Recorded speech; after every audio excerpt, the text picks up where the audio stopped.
नमस्कार दोस्तों, स्वागत है आप सभी का। 69,000 शिक्षक भर्ती की दोस्तों आरक्षण सूची आज भी जारी नहीं हुई और ना ही अब जारी होने की कोई उम्मीद है। और पहले से ही दोस्तों अंदेशा लगाया जा रहा था कि या तो लिस्ट आएगी, क्योंकि कोई ऑफिशियल नोटिस नहीं आया था आज की डेट में या कैंसिल होने के लिए, क्योंकि पिछली वाली ऑफिशियल नोटिस थी कि आज की डेट में आपकी सूची आने जा रही है। और जब कोई नया ऑफिशियल नोटिस जब तक नहीं आया था तब तक दोस्तों उम्मीद पूरी बनी थी, लेकिन जैसे ही ऑफिशियल नोटिस नया आया उसके बाद सारी उम्मीदें यहीं पर समाप्त सी हो गई। अब देखिए दोस्तों, यहाँ पर सवाल ये नहीं होता कि आज लिस्ट नहीं आने से कुछ लोग यहाँ पर उनको ये होगा कि चलिए अच्छा हुआ नहीं आया, या फिर कुछ हमारे भाई सोचेंगे कि लिस्ट अगर आ गई होती तो कम से कम आज हमारा चयन हो गया होता, लिस्ट में नाम आ गया होता, कल से हम काउंसलिंग करवाने जाते। सवाल दोस्तों यहाँ पर यह है कि लिस्ट को आज आ जाना चाहिए था और सभी पद जोड़ करके आना चाहिए था। सभी पद, सभी के लिए यहाँ पर अब तक चीज़ें हो जानी चाहिए थी। 24 तारीख को बेसिक शिक्षा मंत्री जी का प्रेस नोट आता है, 23 को मुख्यमंत्री जी का निर्देश होता है शाम को। और आपने लगभग जो है यहाँ पर एक सप्ताह से भी क्या, लगभग 10 दिन का आपने समय ले लिया, 11-12 दिन मान लीजिए आपने, 23 तारीख से जोड़ेंगे यहाँ पर हम, 12 दिन का समय ले लिया आपने। और काम क्या निकला, जहाँ से चले थे वापस वहीं पर पहुँच गए। फिर से विभाग को, फिर से कार्मिक विभाग को, फिर से शासन को आपने प्रस्ताव भेज दिया। इसका क्या मतलब निकाला जाए, आपने एक सिर्फ 2 लाइन लिख करके एक नोटिस जारी कर दिया आपने, 1.5 लाइन लिख कर, उसमें आपने ये भी नहीं लिखा कि हम अब नेक्स्ट कब तक लिस्ट जारी करने जा रहे हैं।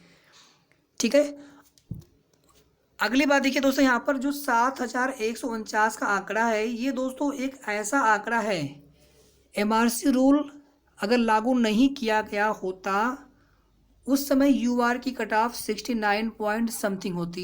अब मैं बिल्कुल एग्जैक्ट यहाँ पे आंकड़ा नहीं लिख रहा हूँ, क्योंकि उसको लेकर के कहीं ना कहीं कई तरह के आंकड़े निकल करके आ रहे, कोई ऑफिशियल चीज़ तो है नहीं।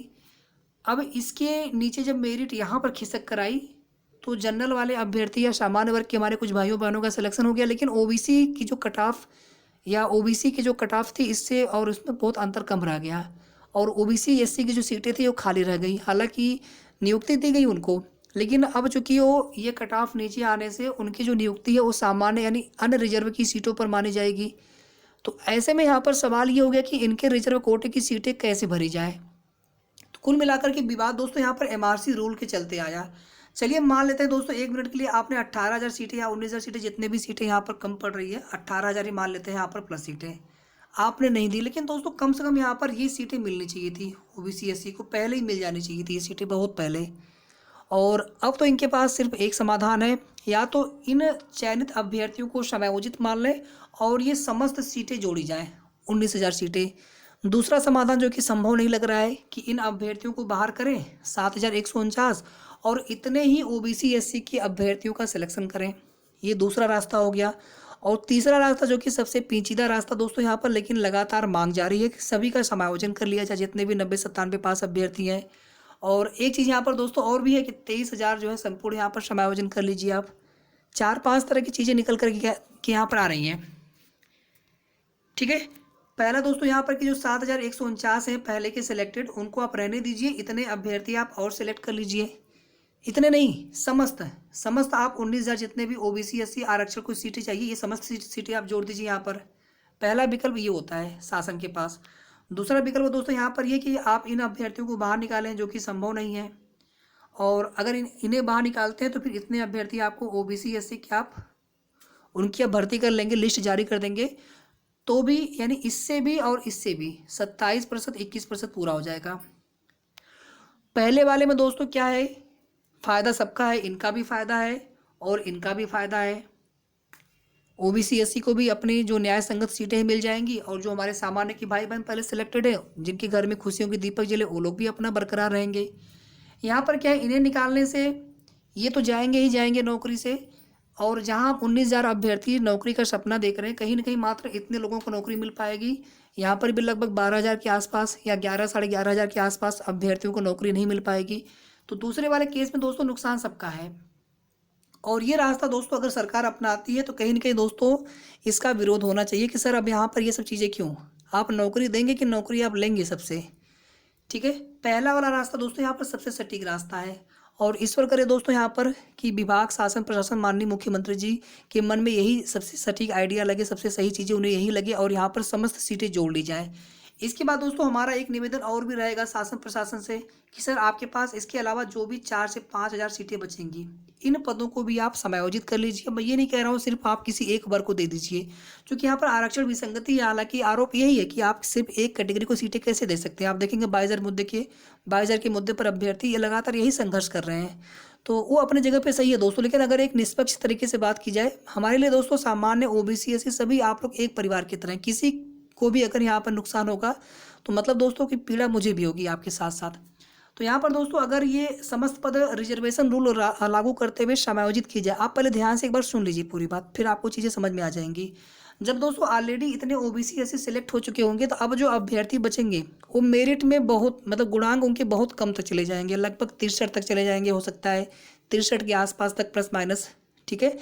अब दोस्तों यहाँ पर यूआर में चूंकि सभी लोग हाई गुणांक वाले रहेंगे जनरल के, तो जितने भी यूआर की सीट यहाँ पर मिलेगी वो टोटल सीटें लगभग जनरल कैटेगरी को ही मिल जानी है। बाकी सीटों में बंटवारा होगा। विशेष आरक्षित वर्ग की सीटें जो कि अनरिजर्व की जाती है, वहाँ से भी लगभग कुछ सीटें और सामान्य वर्ग को मिल जाएंगी। हालांकि जो एससी की सीटें होंगी ओबीसी को जाएंगी, एसटी की सीटें एससी में और फाइनली ओबीसी को मिलेंगी। एससी का ऑलरेडी यहाँ पर चयन हो जाएगा। तो यहाँ से दोस्तों जो है फिर से एक बार लगभग 2,000 प्लस सीटें ओबीसी को और लगभग जो है 2,600-2,700 के आसपास, मतलब 3,000 मान लेते हैं मोटा मोटा, लगभग इतनी जो सीटें हैं सामान्य वर्ग को मिल सकती हैं। तो अब यहाँ पर एक मांग ये हो सकती है फिर सामान्य वर्ग के भाइयों बहनों के द्वारा कि सर आपने जब ये सब चीज़ें कर दिया, चूँकि आपने यहाँ पर पहले से जो भी चीज़ें थी, अब देखिए अब जो अभ्यर्थी चयनित नहीं है उन्हें अब इससे मतलब नहीं होगा कि जो पहले से चयनित हैं आप उनको यहाँ पे काउंट करें। हमें तो पूरी नौकरी चाहिए। हम जितने बचे हैं, यानी जितनी सीटें आपके पास बच रही हैं, समस्त पद जो है सामान्य वर्ग से समायोजित करिए। लेकिन एक न्याय संगत तरीका ऐसा होता है दोस्तों जहाँ पर कोई विवाद भी नहीं होगा और वहाँ पर सारी चीज़ें जो है सॉर्ट आउट भी हो सकती हैं। तो उम्मीद करता हूँ दोस्तों यहाँ पर सारी चीज़ें आप सभी को यहाँ पर स्पष्ट हो गई होंगी। फिर भी आपके जो भी सुझाव हो आप लोग कमेंट करके जरूर पूछ सकते हैं। अब यहाँ पर आ जाते हैं ऑफिशियल नोटिस पर और एक बार ये एक्सपेक्ट कर लेते हैं या फिर जो भी जानकारी प्राप्त हो रही है उसके अनुसार कि अब जो है आपकी लिस्ट कब तक जारी हो सकती है। अब यहाँ पर देखिए दोस्तों, आप ये नई वाली नोटिस हो गई, 3 एक को जारी होनी थी, लेकिन कार्मिक विभाग उत्तर प्रदेश शासन यानी सीधे सीधे शासन को विभाग द्वारा एक प्रस्ताव भेजा गया है। यहाँ पर कतिपय बिंदुओं पर परामर्श का मतलब है कि वहाँ पर एक प्रस्ताव भेजा गया है कि सर इस प्रकार से हम करना चाह रहे थे, इस प्रकार से चीज़ें हैं, क्या करें कैसे करें। उन कुछ वहाँ पे परामर्श मांगे गए होंगे, कुछ वहाँ पर चीज़ें वहाँ पर पूछी गई होंगी, कुछ वहाँ पे बिंदु स्पष्ट करने के लिए या फिर उन पर अनुमति मांगी गई होगी। इस प्रकार के कई सारे बिंदु इसमें होंगे और ये सब गोपनीय चीज़ें होती हैं जो कि सार्वजनिक नहीं की जाती विभाग की तरफ से। पुराने नोटिस में कम से कम यहाँ पर नई डेट का जिक्र था, यहाँ पर कोई नई डेट नहीं है। ये एक यहाँ पर बड़ा सवाल हो गया है और तुरंत जो है दोस्तों अभ्यर्थी गए हुए हैं निदेशालय प्रयास कर वहाँ पे पता करने के लिए, जो कि कहीं ना कहीं से जानकारी लेने का प्रयास हो रहा है। ठीक है। और ऑफिस देखिए दोस्तों वैसे तो बंद हो जाता है, लेकिन इस समय काम ऐसा है कि ऑफिस में अधिकारीगण मौजूद रहते हैं काफ़ी समय तक, देर तक भी। तो अगर वहाँ से कोई जानकारी मिलती है दोस्तों तो उसके अनुसार आपको कुछ चीज़ें बताई जाएंगी बिल्कुल सही सही। लेकिन दोस्तों अगर यहाँ पे आचार संहिता से पहले चीज़ें क्लियर नहीं हो पाई, अब यहाँ पर देखिए 6 तक की संभावना, समाप्त मैं नहीं कह रहा हूँ, 6 का जो पहले का शेड्यूल था 4, 5, 6 वो यहाँ पर समाप्त हो गया एक तरह से। अब दोस्तों अगर यहाँ पे कल भी लिस्ट अगर ये लोग जारी कर देते तो भी 5 को काउंसलिंग, 6 को काउंसलिंग, एक एक दिन आप आगे बढ़ा सकते थे। अब कल की भी संभावना बिल्कुल न के बराबर है। परसों आप जारी करेंगे कि नहीं करेंगे लिस्ट। तो फिलहाल में दोस्तों आप हम लोग जहाँ से चले थे वापस सरकार ने ला करके वापस फिर वही होंगे पटक दिया है, यानी फिर से चले सब लोग धरना प्रदर्शन करें, फिर से जो है नई लिस्ट की जो है एक डेट फिर से आप घोषित करें कब आप लिस्ट जारी करने जा रहे हैं। समस्त पदों को जोड़ करके, समस्त आरक्षित वर्ग की सीटें जोड़ करके और शेष पद जो है उनको भी, यानी पूरे जो है 23,000 पदों का भी समायोजन हो, आरक्षण की विसंगति भी दूर करें। अब फिर से उसकी मांग की जाए। आखिर दोस्तों यहाँ पर मिला क्या, सरकार ने या फिर विभाग ने एक तरह से, मैं यहाँ पर मुख्यमंत्री जी को नहीं कह रहा हूँ, बेसिक शिक्षा मंत्री जी को, लेकिन कहीं ना कहीं जो भी चीज़ें यहाँ पर चल रही थी विभाग के द्वारा अभ्यर्थियों को पूरी तरह से यहाँ पर उलझा करके लगभग 11-12 दिन का समय भी इनका खराब किया गया और धीरे धीरे यहाँ पर आचार संहिता की तिथि भी बिल्कुल नज़दीक से आ चुकी है। और ऐसा ना हो दोस्तों कि उसके बाद फिर ये बोल दिया जाए कि अब आचार संहिता लागू हो गई है, कोई भी जो ऐसे कार्य जो कि शासन प्रशासन वर्तमान सरकार से निहित होंगे और आचार संहिता का उल्लंघन माना जाएगा, वे कार्य नहीं किए जा सकते हैं संपन्न। अब हम चुनाव की बात करेंगे, फिर दोस्तों ये बिल्कुल भी अच्छी खबर नहीं होगी बल्कि बहुत बुरी खबर होगी। चुनाव के बाद क्या होने वाला दोस्तों कोई नहीं जानता है उसके बाद।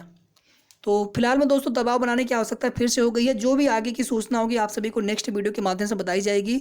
लेकिन दोस्तों अब एक बार फिर से आप सभी लोग संघर्ष के लिए तैयार रहें। और जो भी दोस्तों हम लोग लोकतांत्रिक तरीके से, जैसे भी हम लोग गांधीवादी तरीके से पहले भी मांग कर रहे थे, आगे फिर मांग करेंगे। जो भी प्रोटोकॉल है माननीय मुख्यमंत्री जी के, आखिर ये सब चीज़ें इतना समय क्यों यहाँ पर खराब किया गया? इतने दिनों में जब आपने तय नहीं कर पाए कि क्या करना था, फिर आगे आप कब तक तय कर पाएंगे? या फिर जो भी चीज़ें हैं जल्दी से कर करके आचार संहिता से पहले पहले हर हाल में हमारी जो है लिस्ट जारी कर दी जाए और काउंसलिंग नियुक्ति भी पूरी करवा ली जाए। लिस्ट अगर दोस्तों आ गई, शासनादेश और लिस्ट अगर हमारी आ गई, तो काउंसलिंग नियुक्ति आचार संहिता में भी करवाई जा सकती है। तो आप सभी से निवेदन है दोस्तों कि वीडियो को प्लीज़ सभी लोग लाइक करके शेयर जरूर कर दीजिएगा अगर आप लोग, और साथ में इस चैनल को सभी लोग जरूर सब्सक्राइब कर लेंगे। बहुत बहुत धन्यवाद।